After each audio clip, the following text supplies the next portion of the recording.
안녕하세요. 의료사물 인터넷 보안에 대해서 발표드릴 에트리에서 온 권혁찬입니다.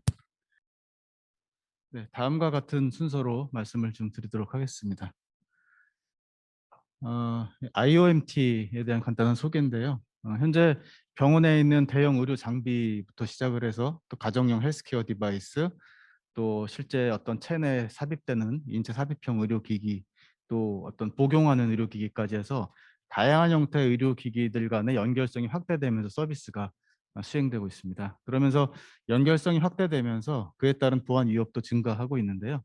제가 오늘은 주로 말씀드릴 부분이 병원 커넥티드 의료기기에서의 어떤 해킹 대응하는 기술하고요. 그다음에 어떤 임플란터블 체내 이식형 의료기기와 인공장기의 보안 이슈에 대해서 간단히 좀 말씀을 드리도록 하겠습니다. 먼저 병원 의료기기 보안과 관련해서 좀 말씀을 드리겠습니다. 현재 뭐 가장 이슈가 되고 있고 가장 시급한 문제가 이제 랜섬웨어 부분이기 때문에요. 랜섬웨어 관련된 내용 중심으로 오늘은 좀 준비를 좀 해봤습니다. 병원 의료기기가 왜 중요한가를 좀 말씀드리면 의료기기 자체에도 개인 데이터가 많이 있습니다. 예를 들어 MRI 장비 같은 경우도 4대의 컴퓨터가 붙어 있거든요. 근데 병원 의료기가 특히 중요한 이유는 병원이라는 그 네트워크 입장에서 봤을 때 보안이 가장 취약한 부분이 바로 병원 의료기기입니다. 그래서 대부분 병원 의료기기를 통해서 네트워크 가장 깊숙한 곳까지 침투하는 것을 볼 수 있습니다. 이 그림에도 보면 이게 매드잭 프로젝트에서 발표된 사례인데요. MRI 장비가 처음에 감염이 됐었고요. 같은 네트워크에 연결된 다른 기기들이 감염이 됐고 그것이 프린터 서버를 통해서 팍스 서버까지 확대되는 이런 것들을 볼 수 있습니다. 의료기기 보안에 관련해서는 그 위협이나 취약점들이 지속적으로 보고가 되고 있는데요. 뭐 리플 20 19개의 CV가 발표됐는데 요거나 어전트 11 이런 것들이 그 병원 의료기기가 특히 취약하다는 사례가 있었고 실제 해킹된 사례도 있었습니다. 또 랜섬웨어 하면 많이 나오는 것이 이제 블루킵 익스플로이트하고 이터널 블루 익스플로이트이 많이 이야기가 되는데요. 이터널 블루 익스플로이트 같은 경우는 그 미국의 NSA에서 개발한 해킹 도구이죠. 그런데 섀도우 브로커라는 해킹 그룹이 해커팀이 그걸 몰래 빼내서 그것이 그 유명한 워너크라이 랜섬웨어를 스프레딩 하는데 활용이 됐습니다. 이터널 블루 익스플로이트를 이용해서 기기에 침투를 하면 제일 먼저 이제 더블 펄서라는 거를 심게 되고요. 이 더블 펄서는 백도어를 설치하는 도구입니다. 네. 그 외 여러 가지 또 위협들이 계속 보고가 되고 있습니다. 의료기기가 뭐 취약한 이유는 아마 잘 아시리라고 생각이 됩니다. 병원의 의료기기들이 10년 이상 오래된 장비고 또 구형 OS가 있고 보안 패치나 업데이트도 뭐 용이하지 않고요. 그다음에 외산 의료기가 90% 이상이기도 하고요. 네. 자, 그럼 이제 의료 타깃의 랜섬웨어에 대해서 간단히 좀 말씀드리겠습니다. 이 랜섬웨어는 사실 여러 가지 그 공격 기술이 이렇게 복합적으로 활용이 돼서 이제 달성하는 기술인데요. 제가 여기 세 가지로 한번 분류를 해봤습니다. 먼저 익스플로이트 단계, 먼저 기기에 침투하는 단계가 필요하겠죠. 그래서 대표적으로 어떤 좀 전에 말씀드린 블루킵이나 이터널 블루 같은 이런 익스플로이트를 이용해서 기기에 이제 침투하는 과정이 필요하고요. 기기에 침투해서 일단 권한을 획득한 이후에는 이제 랜섬웨어가 동작을 하게 됩니다. 기본적으로 물론 방식은 좀 차이가 있겠지만 기본적으로 동작하는 과정을 간단히 소개해 드리면 먼저 익스플로이트를 해서 기기에 침투를 하게 되면 먼저 드로퍼라는 게 설치가 됩니다. 그럼 드로퍼가 제일 처음에 하는 일은 기기의 환경, 네트워크 환경들을 쭉 살펴보고요. 이 사람을 이 기기를 어떤 타겟으로 잡을 것인지 아니면 그냥 숙주로 삼을 건지를 결정하게 됩니다. 타겟으로 잡는다고 하면 이제 CNC 서버로 접속을 해서 랜섬웨어 소프트웨어 툴을 다운로드 받게 되고요. 그래서 암호화를 하고 키를 다시 CNC 서버로 보내주게 됩니다. 그리고 뭐 백도어 같은 거 심고요. 그다음에 뭐 로그나 뭐 캐시나 뭐 섀도우 파일을 다 삭제해서 흔적을 지운 다음에 그다음에 스프레딩하는 이런 단계를 거칩니다. 그래서 익스플로이트 하는 단계가 있겠고요. 또 기계에서 랜섬웨어가 동작하는 부분이 있을 거고요. 그다음에 그런 스프레딩하는 과정에서 여러 가지 malware들이 사용이 됩니다. 대표적으로 이모텟이나 트리폿 같은 것들이 많이 사용이 되고 있습니다. 네. 여기 킬 스위치라고 넣은 부분은 제가 잘못 넣은 부분이고요. 요거는 이제 워너크라이에서 그 공격자가 전략상 어떤 확산을 중단하고 싶을 때 이렇게 자폭하는 이런 모듈인데요. 이 부분은 제가 잘못 넣은 부분입니다. 그래서 요 테이블을 제가 보여드린 이유는 특히 의료기기에 있어서 랜섬웨어 대응을 하려면 이 기기 단에서의 어떤 대응은 어렵다. 여기 익스플로이트하고 스프레딩하는 관계에서 어떤 네트워크상에서 어떤 행위를 분석해서 대응하는 것이 필요하다는 점을 말씀드리고 싶어서 이 테이블을 좀 소개해 드렸습니다. 그러면 이제 대응 방법에 대해서 조금 트렌드를 좀 말씀드리도록 하겠습니다. 먼저 단말산에서 대응하는 방법. 보통 이제 랜섬웨어라고 하면 단말 차원에서 대응하는 게 가장 일반적이고 효과적으로 생각을 합니다. 주로 이제 시그너처나 그다음에 뭐 비헤비어 뭐 이런 것들을 이제 분석을 하죠. 샌드박스는 뭐 회피가 쉽게 되니까요. 네. 그래서 여기 테이블에 있는 요런 디바이스의 이런 피처들을 보고 이제 랜섬웨어 탐지를 하게 됩니다.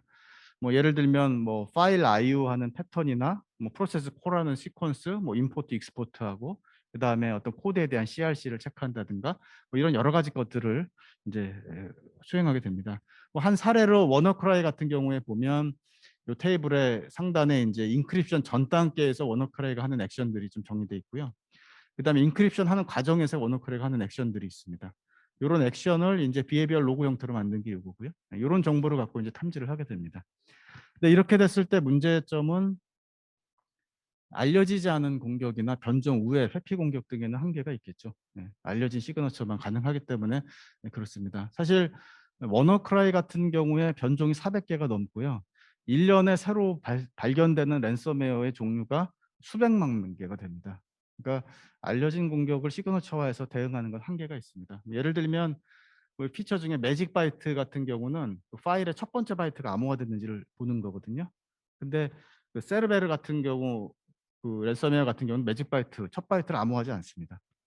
또 뭐 파일 익스텐션 어떤 그 랜섬웨어들이 이제 보통 암호화를 하면 이 특정한 확장자를 부여하게 되는데 디프레이 같은 랜섬웨어는 파일 확장자 바꾸지 않아요. 파일 이름 그대로 둡니다.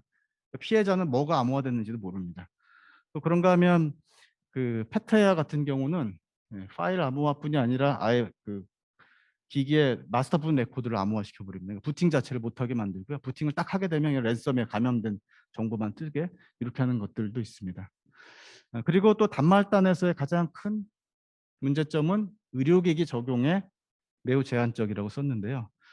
제가 보기엔 거의 불가능하다고 봐야 할 것 같습니다. 왜냐하면 의료기기에 뭔가 소프트웨어를 백신 같은 소프트웨어를 설치하거나 어떤 뭐 하는 것 자체가 현재 거의 불가능하기 때문에 그렇습니다. 그러면 이제 네트워크 단으로 가야 될 것 같은데요.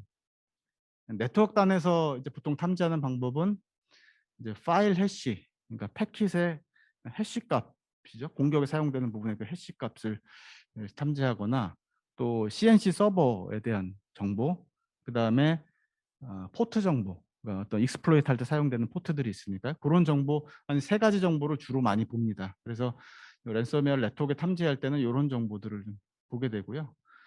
여기는 그 워너크라이에 대한 그 네트워크 단에서의 어떤 룰셋입니다. 워너크를 탐지하기 위한 룰셋이고요. 그래서 보통 그 스노트나 수리카타 같은 이제 오픈 IDS 툴에다가 이런 룰셋을 넣고 이제 탐지를 하게 되죠.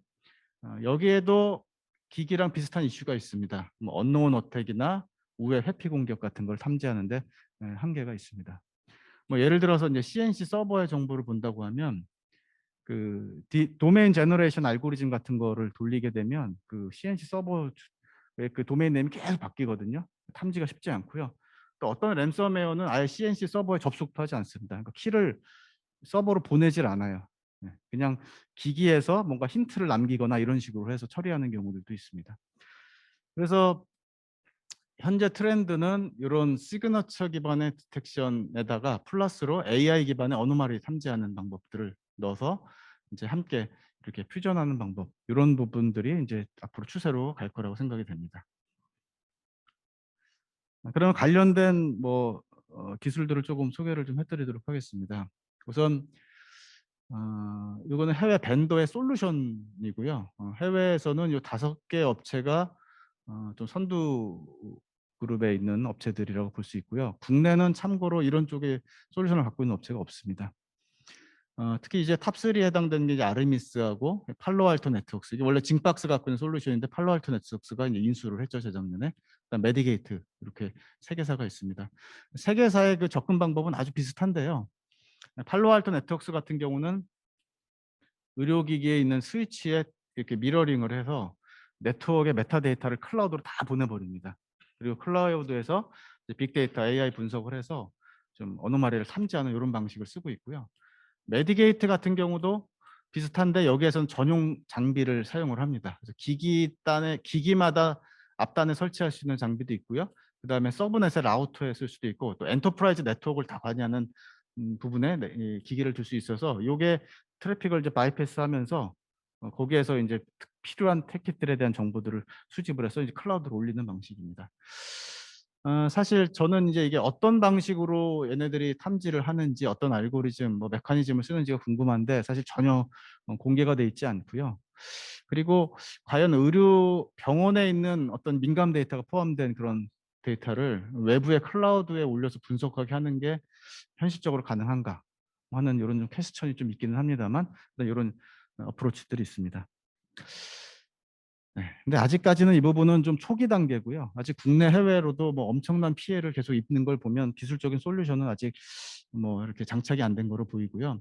학계 쪽에 연구하는 사례 2개만 제가 좀 소개를 좀 해 드리겠습니다. 여기는 이제 스페인의 무르시아 대학하고 미국의 펜실베이니아 대학이 함께 이제 연구한 결과물인데요. 여기에는 이제 여기 4 가지 종류의 랜섬웨어를 인제 탐지한 논문입니다. 그래서 플로우 기반으로 520차원 피처를 추출하고 그 피처를 인제 이렇게 리덕션, 셀렉션 한 다음에 뭐 나이브 베이스로 클래시피케이션도 하고 그다음에 원 클래스 SVM으로 이제 어노마리 디텍션도 한 논문인데요.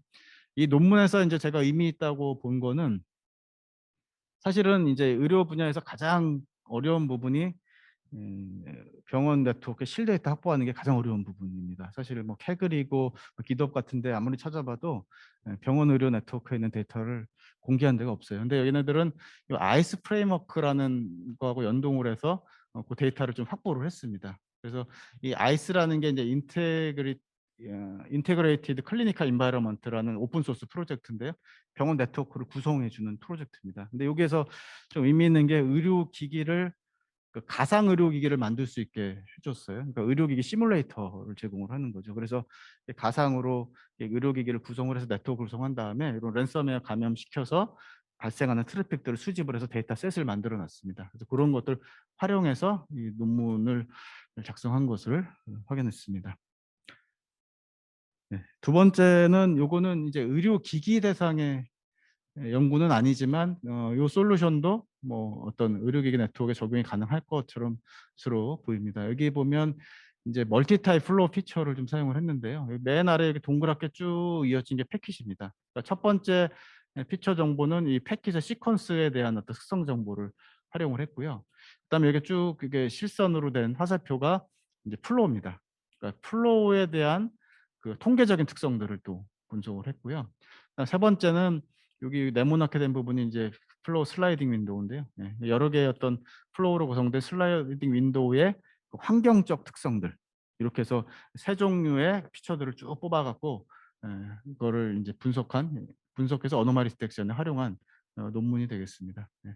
물론 인제 요거는 인제 타겟은 머레어나 랜섬웨어는 아니고 이제 디도스나 그다음에 그 봇 그다음에 포트 스캐닝 뭐 이런 네트워크 관련된 공격들을 탐지하기 위한 이런 기술이기도 합니다. 네. 아까 이제 디바이스 차원에서는 접근이 어렵다고 했는데요. 근데 그나마 디바이스 차원에서 접근할 수 있는 방법 하나는 이 비침습적으로 탐지할 수 있는 방법은 요 에너지 소모 분석을 통한 그러니까 사이드 채널 분석을 통해서 하는 요런 방법 정도가 있을 것 같습니다. 그래서 애리조나 대학 같은 경우는 그 이 어떤 의료기기 대상으로 심박기를 갖고 이런 연구를 좀 수행을 했고요. 위에 두 기관은 인제 일반 IoT 기기를 갖고 연구를 했습니다. 그래서 한 예로 그 미시간대에서 했던 연구를 보면 에너지 소모하는 패턴들을 학습을 해서 이 클래시파이어를 둔 거죠. 그래서 그 패턴을 넣으면 이게 어떤 애플리케이션이 동작하는지를 이렇게 탐지하는 이런 연구도 했습니다. 그래서 여기 화면에 보시면 랜섬웨어가 감염됐을 때의 어떤 에너지 소모 패턴이 요렇게 나온다고 하고요. 페이스북 애플리케이션을 썼을 때 패턴이 이렇게 나온다. 뭐 이런 식의 연구도 있습니다. 네. 저희 애트리가 지금 연구하고 있는 내용도 간단히 좀 소개를 좀 해 드리도록 하겠습니다. 네. 어 저희는 이제 여기 4개 기관과 함께 이제 작년부터 이제 그 커넥티드 의료기 해킹 대응 핵심 기술 개발 사업을 진행을 하고 있고요. 크게는 지금 소개해 드리는 병원의 의료기기 해킹 대응 기술 개발하고 있고요. 뒤에 잠깐 언급이 될 텐데 맥바 심전도 기반의 바이오 크립토 기술 요 두 가지 기술을 개발을 하고 있습니다.